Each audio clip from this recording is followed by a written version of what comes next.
What's going on, YouTube? Welcome back to the channel. I'm Coach Black, your internet relationship and breakup coach. Today's topic: does an avoidant miss you when you are silent? Now, on the topic of avoidance, this is a very popular subject when it comes to the no contact space, or when you're dealing with breakups specifically. I think most people want to spend time to really understand the mind of an avoidant, because when you look at relationships as a whole and you factor in the vast majority of relationships that end up failing, usually you're going to have at least one of the partners or both partners that have an insecure attachment style. And by far, one of the most common attachment styles that leads to relationship dissatisfaction or issues or questions tends to be an avoidant personality type, whether that's dismissive or fearful avoidant. So in this video, I want to talk about specifically what happens when you go silent on an avoidant after they have broken up with you. If you are struggling with this topic specifically and you have questions, maybe right now you're in a very vulnerable place because you can't stop thinking about this person, right? You have frustrations about the plans you once had with this person for the future.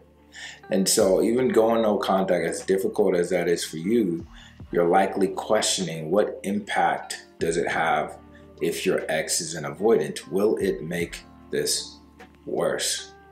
In this video, I want to clarify some of these things. So if you find it helpful, please do me a favor, like the video, subscribe to the channel. Anyway, without further ado, let's just jump into it. So one of the most important things that you have to understand about avoidance is that the way they show up in relationship is basically a defense mechanism. These are behaviors and patterns that were cultivated over a long period of time, but specifically were nurtured in childhood. So the first thing you got to understand, this has nothing to do with you, them pulling away or them being distant or them being insensitive to your emotions. This mostly has nothing to do with who you are as a person or how you're showing up. This has more to do with their own personal trauma that was brought about by their caretakers, their parents, their family members, and how they received love growing up. See, what happened with an avoidant is that they were groomed to basically learn that being emotionally vulnerable is not safe, because likely the times that they had expressed these feelings in the past, it usually led to their feelings being dismissed, not being adequately taken care of, or even their parents or family members digging deep and trying to understand where they are coming from. Why are they hurting this way, right? And that essentially led to a place where they do not feel safe being vulnerable with anyone. There's a lack of trust. There's a lack of certainty in relationships.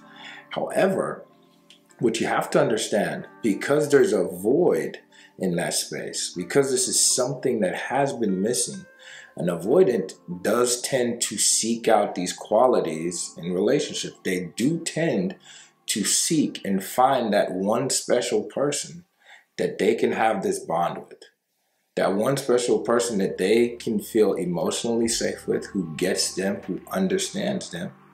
And so they have this tendency, even though they go from relationship to relationship, wreaking havoc, breaking people's hearts, whether unintentionally for the most part, right? Because these patterns are going on below the conscious level. It's more of a subconscious thing.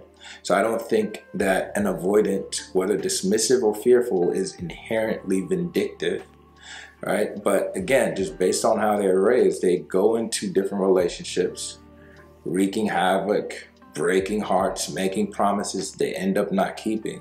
But in their mind, they're not the problem. All these people were missing just that one thing. All of these people were insecure. All of these people were too attached. And so they have this fantasy in their mind that they just have to keep digging. They have to keep looking. And eventually they will stumble across the right person. This is why maybe when you look back into your relationship, you may have had very intimate moments.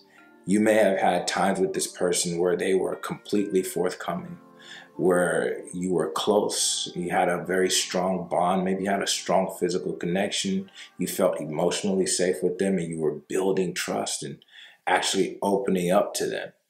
So you have this pattern in history with this person, and suddenly, seemingly overnight, they have flipped into a whole new person. See, the pursuit for an avoidant can be very addictive, right? Because they're chasing after this very scarce thing that they've never really experienced before. It's something that they're about to reach, right? As soon as they cross this mountain, right? They're pursuing love with you. They're trying to win you over. But to them, right, happiness and joy is on the other side of this mountain. And so they can pursue you ferociously with a lot of decisiveness, with a lot of interest, with a lot of fortitude, really trying to make the relationship happen. So a lot of times, if you look at the phases in a relationship with an avoidant, the beginning phase can include a lot of love bombing. It can include a lot of intense passion, right? And these are the memories that you're likely clinging on to. It's the person that you knew when you first met them.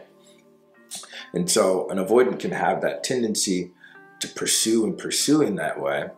And what happens for the vast majority of people is when you finally get to that place of feeling emotionally safe with them, and you actually start to lower your guard, you start to express some of the things with them that you probably would never tell anyone else, right? You start to do things with them that you've never done with anyone else. Maybe now you're taking trips, you've fully integrated them into your friend group, they've met your family. They're essentially now your person. Well, what happens in life, right, just as there's good times, there's going to be bad times. And so maybe you hit a storm in life. You're going through something in your career or in your personal life or with a best friend. And so you start expressing these feelings and doubts and uncertainties with them. You start being your 100% most authentic self, because after all, they're your partner. If you can't share this with them, who else are you going to share this side of yourself with? So you start to open up more and express some of these things to them. And what starts to happen is that you notice that they subtly start to let you down. They might be there with you in the physical, but you can just feel that something is off. They're not emotionally present. They're a little bit distant. Anytime you try to communicate or you try to express some of the doubts about the relationships or about how they feel towards you, they might completely dismiss it. It's just like, oh, work has been crazy, or, you know, I have this going on, I have that going on. And sometimes, depending on how this person's personality is, remember, an avoidant wants to avoid the difficult emotional situations. They might flip it on you. Oh, you're being unreasonable, right? I've always been there for you. So it's almost like they're gaslighting, and you start to question, okay, am I overreacting? Maybe you go ask your friends and your family and you present the whole case. Like, did I overreact to this? When you start questioning your reality, you start questioning your actions. When you know you have the best intentions, you just want to be there for them. But you start questioning your actions, this is a clear sign that you're probably dealing with an avoidant. And so once that honeymoon phase is over, right, and things settle down and they start to pull away, it's because your needs have essentially become a trigger for them. All of a sudden, they start to see you in the same ways that they saw everyone else. They start to see and start to dig up issues and find drama and start to bring up reasons to create separation. Maybe now they have to spend more time at work, or, you know, they want to go out with the boys or with their girlfriends, whatever the case may be. So they start to inject drama into the relationship to create that separation. And depending on how you react to this, if you're more secure, you may just try to communicate and really try to understand where they're coming from. But if you're more of an anxious personality type, you don't respond well to these things, right? Because now you're being triggered and you're most likely going to start to exhibit what's called protest behaviors. You're going to start protesting with how they're showing up in the relationship.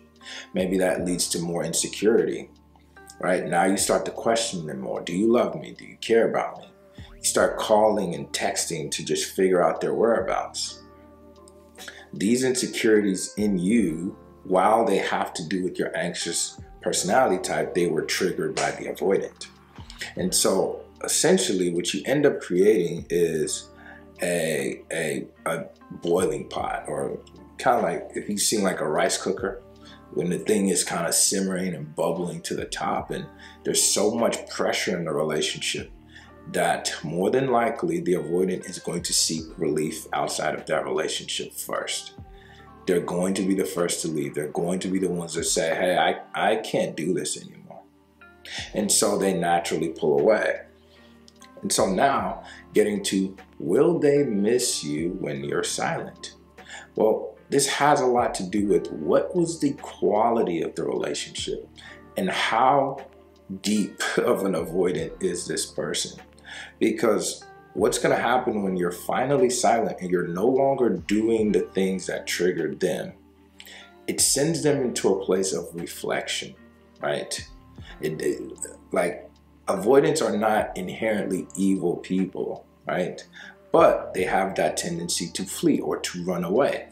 But the more breakups they have, the more failed relationships they've had in the past, and the more of a kind, nurturing person you are, they have that time to reflect and process. And they can finally look and see, okay, what is my relationship pattern, right? I'm the common denominator. I'm always the one causing these issues. So if the quality of the relationship was good for the most part before they started pulling away, if you showed up to the relationship as a kind, nurturing person, expressive at times, but always had the best intentions for them, and then now through this no contact period, you are standing your ground, you're being silent. There's nothing more attractive than when there's that air of mystery about you, when your ex no longer has access to you. And remember, they ran away because you were chasing them, or you were chasing after their love and their validation. And so for the first time, they're not getting that nurturing. Now, they may go out and try to date and party and travel and do all these things. But again, if the quality of the relationship was solid, they will think about you when you're silent. They will miss you when you're silent. Now, let me be clear. This doesn't guarantee that they will come back. Some avoidants can deal with that emotional pain. Even if you were the one partner that understood them better than everyone else, they may be able to deal with that emotional pain and just say, hey, even if I came back, I'm going to do this again. I'm going to hurt her in the same way. I'm going to hurt him in the same way. So it's better I just learn this lesson and go find someone else. That is possible. But a lot of times what the avoidant will do is they will try to reconnect with you in some way. Whether it's as friends, whether it's just, oh, let's, I thought about you. How's your family? Or just checking back in. Most times they will use an excuse to kind of circle back into your life. But remember, you have to maintain strong boundaries of what you will and will not accept. And again, this is easier said than done, but it's something that you need to do and something you need to think about. So if you haven't already, please do me a favor, like this video, subscribe to the channel so you don't miss any of the future videos that I put out. Also, I want to say thank you for watching. I really do appreciate it. It means a lot. And I will be putting out more videos for you shortly. And we're going to make some changes to the channel. So I might touch on other topics and stuff. But I just wanted to say thank you for watching. If you're going through a lot right now, I want to say hang in there. Be strong. Lean on your friends, family. Reach out to those people. Get into your hobbies. Do something to make you feel better in the moment. and it will be better. Anyway, thanks again for watching. I'll catch you in the next video. Peace.